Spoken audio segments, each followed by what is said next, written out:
Hey guys, and welcome back to Auto D.N.A. I'm your host Rajesh, and today in this video, after a very long time, I have brought an ownership review of the i20, and the twist is that this is nobody else's i20 but our own, which you might have seen the delivery video as well.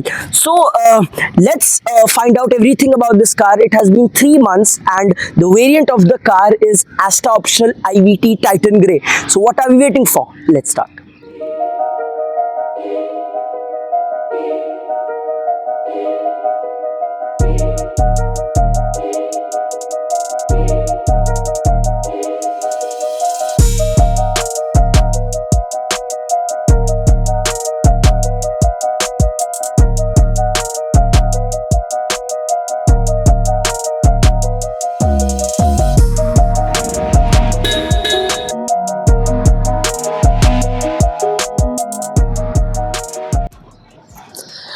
So let's give you a backstory of this car. So till November end, we had no plans of purchasing a car, and we decided that we should maybe buy it in March 2025. But then we got to know about the year-end offers which we were getting in December, and that's when on 28th December we planned and discussed to purchase the car. And on 29th we went to various showrooms and finally thought that we should purchase this beauty. And Rishabh had already experienced the Baleno and the Altroz. He immediately knew that considering our budget and requirement, i20 is the one. So we thought, okay, let's go for the sports optional IVT in red color. But unfortunately, the red color was not available in any of the showrooms. So we said, let's upgrade it to the ASTA optional in the red color. But again, to our dismay, even the red color wasn't available in that as well. So then they said, why don't you go for the Titan Grey? And when we looked at it, we said, wow, this looks like a nice color. And we decided, okay, that's the color we'll go for. But then we said, prior to making the final decision, let's do a test drive of the car. So we actually took one of the ASTA optional model and went on a test drive in one of the showrooms in Mumbai. And there we found out the automatic was excellent, the transmission was good, the braking, everything was good, the air conditioning was good. And that was the point when we said, okay, we have ticked off all the boxes, the color, the variant, the performance of the car, and that's when we said, okay, let's go ahead. Then we said, okay, how do we go about with the financing? So when I checked, I said, okay, I need some part of the car to be financed through a loan. And we immediately discussed with the showroom, and they were super efficient in helping us go with the process of financing, and all the documents were done in a very short span of time, and we were able to close the financing also extremely soon.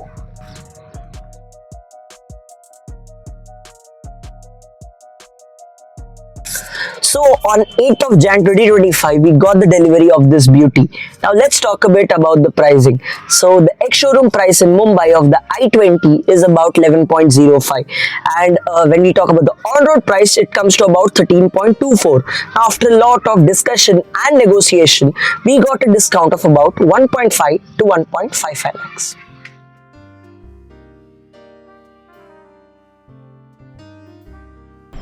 Let's talk about the expectations we had from this car before booking.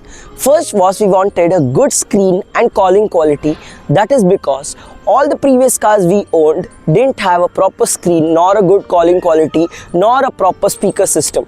Hence, this was a big upgrade. Second was we wanted a decent engine, a decently powered engine for the day-to-day city use. And even though this car is a little underpowered, we still have no problems with it. And third is the most prioritized thing is that we wanted an automatic transmission for the growing traffic in Mumbai. So The other three expectations we had from the car are as follows. The fourth expectation we had was that we wanted a premium touch and feel of materials. So as compared to the other rivals in the segment, the touch and feel of materials here are pretty solid. The fifth expectation we had was that we wanted a compact car for ease of parking in the crowded and bustling city of Mumbai. And the last and the sixth one is that we wanted a decent backseat space and a good boot space.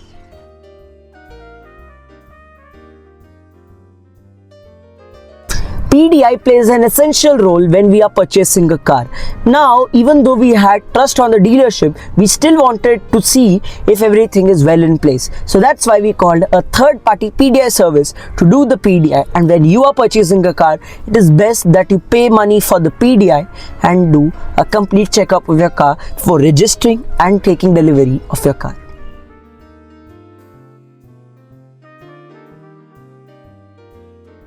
Well, when we went to take the delivery of the car, obviously we were super excited, and especially Rishabh, because he had done all the decisions, planning, and we saw that the delivery process was extremely streamlined and well efficiently and coordinated. Then the actual time came and there was nervous excitement building, which was driving the car from the showroom to our house. And I was a little apprehensive in the terms of that it's such a brand new car. How will I be able to manage with the accelerator and the big gear?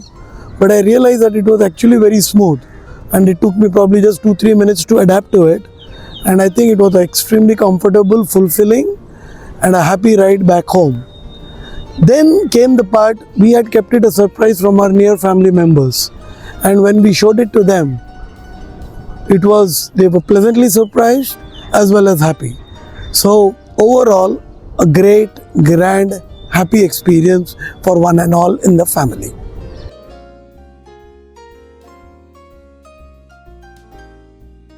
Let's do a walk around of this car to show you what all is available. Now if you see the front fascia, I personally like it a lot, and the overall design. Now here if you see, what I like are the sharp creases and edges on the car. Here you see you get new LED headlamps with this new DRL, especially from the pre-facelift version. Here if you see, you don't get any fog lamps, which is a big miss and a big cost cutting from Hyundai. Here if you see, you get the gloss black front grille, which is more wider and kind of like the cascading grille which earlier Hyundai used to provide in the cars. Here you get the Hyundai logo. The bumper, if you see, this is also new. You get this 4 skid plate out here. As I told, contouring, a lot of contours on the bonnet. Now from the side, you get 195/55 R16 alloy wheels, which are new from the pre-facelift, which look really nice, and the contours and the sharp lines run all across the body of the car. You get electrically adjustable and foldable ORVMs, which is a boon and which is completely expected from a car of this price range. Here, as I told you, there is a sunroof. Here if you see, you get chrome door handles on the top variant, but the big miss which you see is that it doesn't get a request patch over here. Here if you see, again you get the i20 and a small skid plate out here. Here again you get all matte finishing. Now the good thing which I find is that the fuel lid is integrated within the design of the tail lamps, and they look really good. Let's go to the rear profile. Now in the rear profile, I personally don't like the design. It is my personal opinion, as I just told. It feels like this part has been hit with a karate chop, so it looks like it's gone really inside, but it's a very polarizing design, so some may like it, some may not. And here if you see, you get this glass back panel, all LED tail lamps, but the indicators on the front and at the back both are halogen. You get rear defoggers, rear wiper with washer, and I'll show you later on in the video how good the spray. Here you get the high mounted stop lamp. Here you get the shark fin antenna. Now on the normal i20, you don't get a rear spoiler as such. You get that on the end line. Here again the brushed Hyundai logo. Here again you get this chrome belt which runs all across from one tail lamp to the other, and it looks nice. And here you get the ASTA badging, and that's it. Let's talk about the boot space. So when we talk about the boot capacity, it is 311 liters. Now I have put some stuff over here which you can also see. Below I have a big suitcase, here I have a small trolley suitcase, there I have my tripod, and here I have my kit bag. But still there is a little bit of space where I can fit some small items or a very tiny bag. Now the rear seats, they are not 60-40 split, they are 100% split, so the flexibility over there goes away. Now if I put down the seats, there is a chance that whatever luggage I put there might slide down and may hit the doors or the boot area or the boot wall as well. Now as soon as I enter the cabin of the i20, first thing I notice is the black and ivory finish all across the car. The upholstery which you see is also black and ivory, and the dashboard, here you get this textured finish in black, this design in black, and here we get ivory finishing.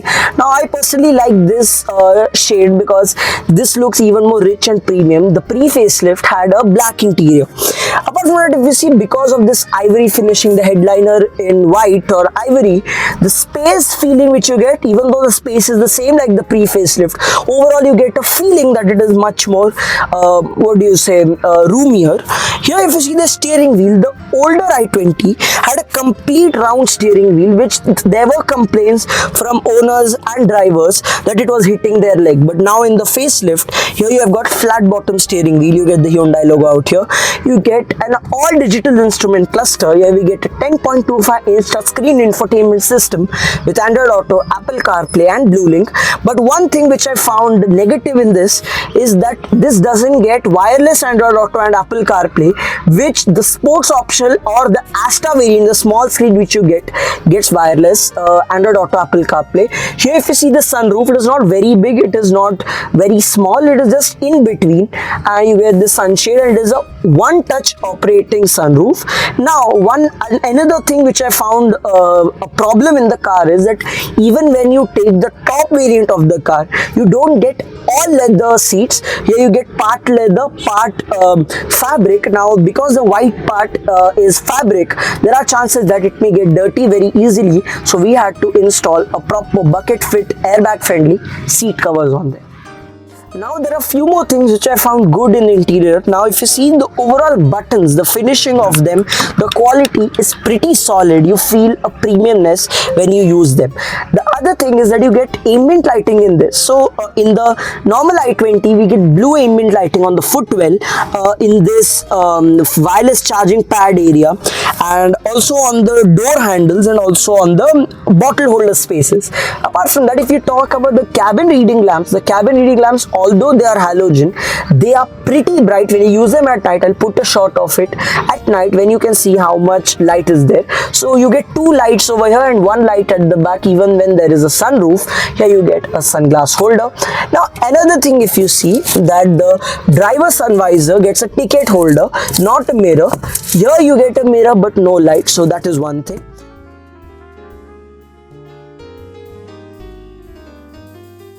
So when it comes to the practical things inside the car is pretty practical. Now when you see the storage bins on the doors in the front and the rear, it can easily store a 1-liter bottle. So let's give you a shot of the front and rear, how many bottles can be stored.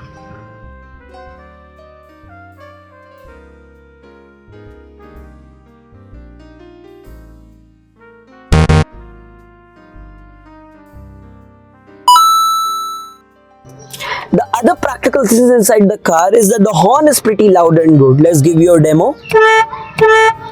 It's pretty good. Apart from that, you get height adjustable driver's seat, which is a good thing. You get an adjustable front armrest, and it gets a storage space as well, which is pretty deep. Other things inside the car which are practical is that the AC is a complete chiller. I have not seen any other car which has such a good air conditioning system. If you see the glove box, it is pretty decent in size, as well as it has a cooled glove box feature. Apart from that, now when you see, you get Type-C charging ports along with a USB and a 12-volt charging socket.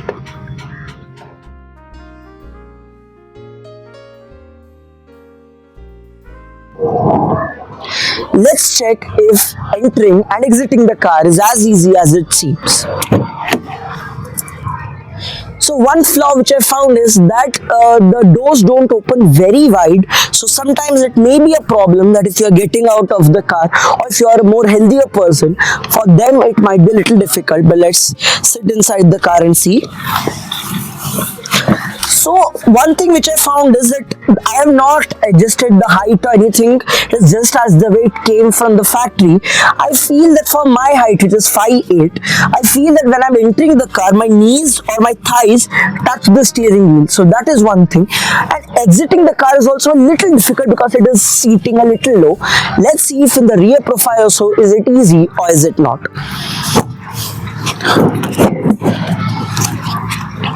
Now even the rear doors even don't open more wider than that, so it is even more difficult.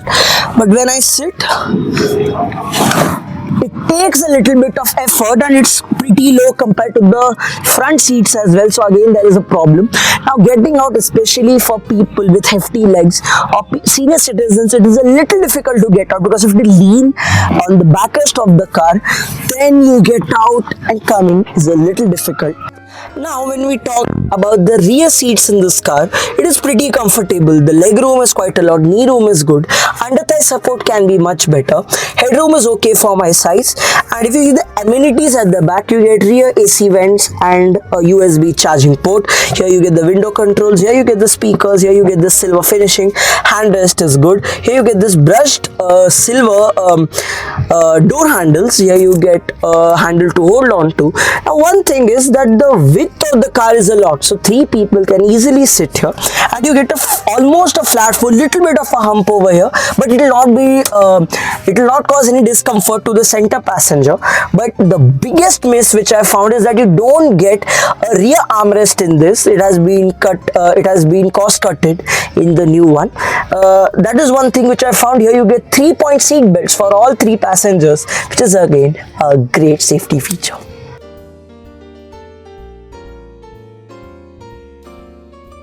Let's talk about the pros and cons of the car. The first pro is the edgy and sharp design of the car.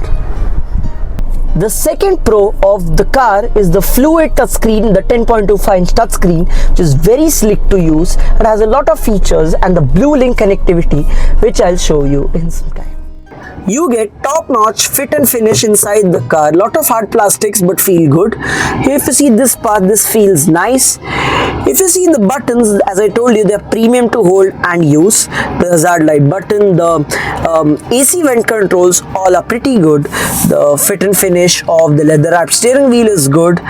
This part, if you see, again really nice. Buttons are good to operate, and that's about it about the fit and finish of the car.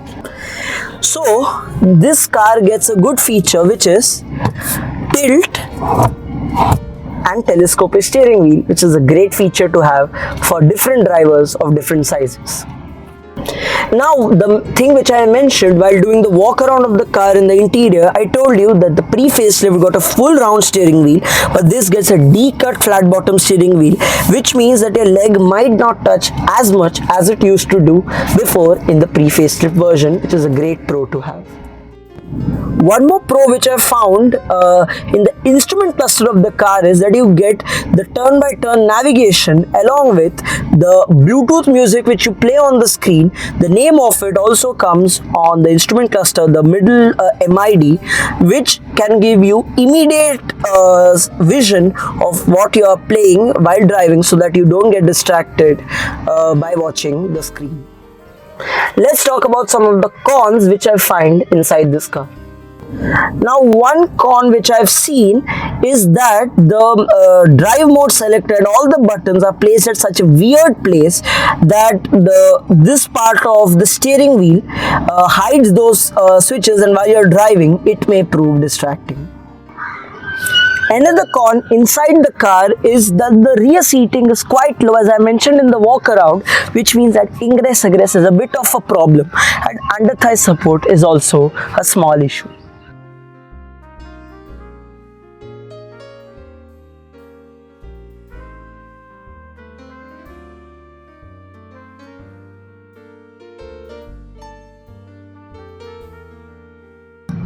So let's talk about the service of this car. So this car has run roughly about 2500 2600 kilometers.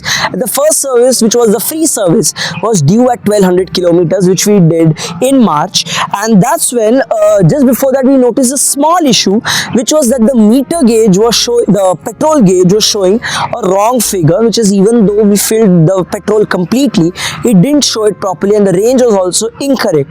But when we gave it for servicing, they scanned the car completely and they found no problems. But they advised us one thing, which was that whenever you're filling petrol, you have to switch off your car completely, and when you switch it on again, it resets the gauge, and that's when it gets better. Now if I talk about the service experience, we didn't go to the service center personally. We got free pickup and drop service, which was very efficient, and the service center people, before the committed time, they brought the car completely, cleaned it properly, did all the basic servicing and checking properly, and overall it was a great experience.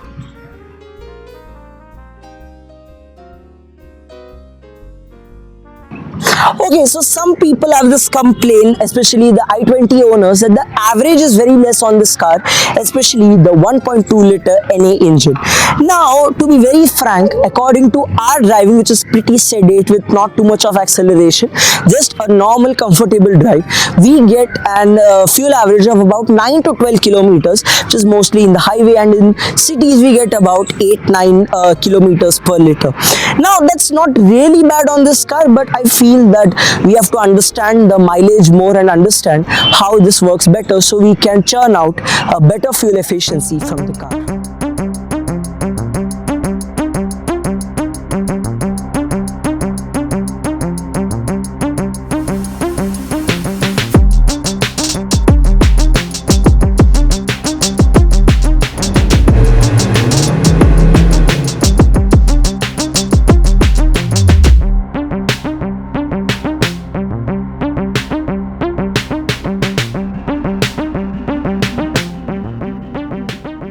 Now we are going to do a sharp U-turn and check out the turning radius of the car.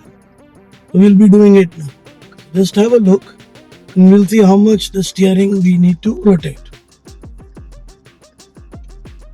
1, 2. I think in 2 turns of the steering, we are able to complete a sharp U-turn, and it's very easy to maneuver.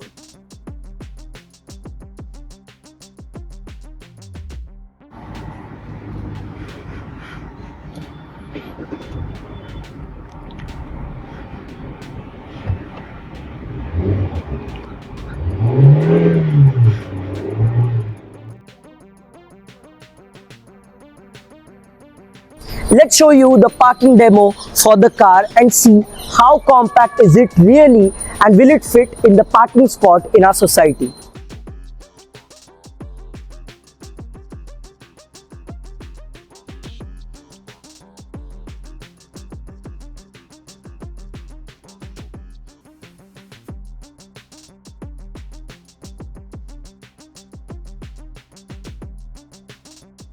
Let's talk about the accessory we have installed in the car currently, which is the Napa leather airbag friendly bucket fitting seat covers, which look really nice, and they are in the same shade which we get originally with the car. Now the reason why we installed the seat covers is because, as I told you, the car, even on the top variant, which is this one, we get fabric and leatherette seats, part fabric, part leather. So the middle part, which is in white, was in fabric, so it will get dirty easily, so we installed seat covers. Now you may wonder what we might install in the future. First thing is we might install the dash cam at the front and rear.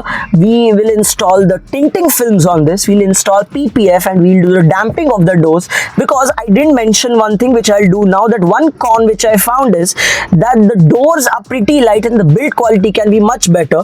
So what happens is that when we keep the volume for the music at about 28-29% as well, and the music is quite bassy, the doors vibrate a lot, which means that the doors are pretty light and feel a little hollow.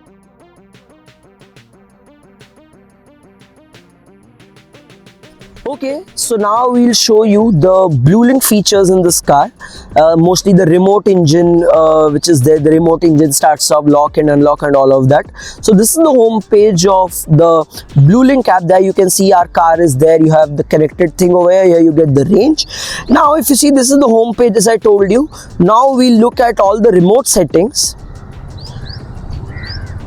So here if you see, you have a lock, start engine, unlock, stop engine, light on, and here you get all the climate settings which you usually don't use a lot.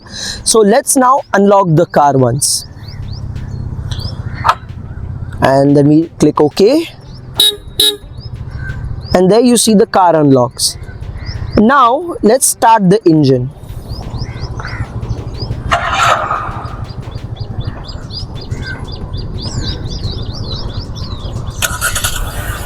And there you see the engine roars to life. And now we'll stop the engine.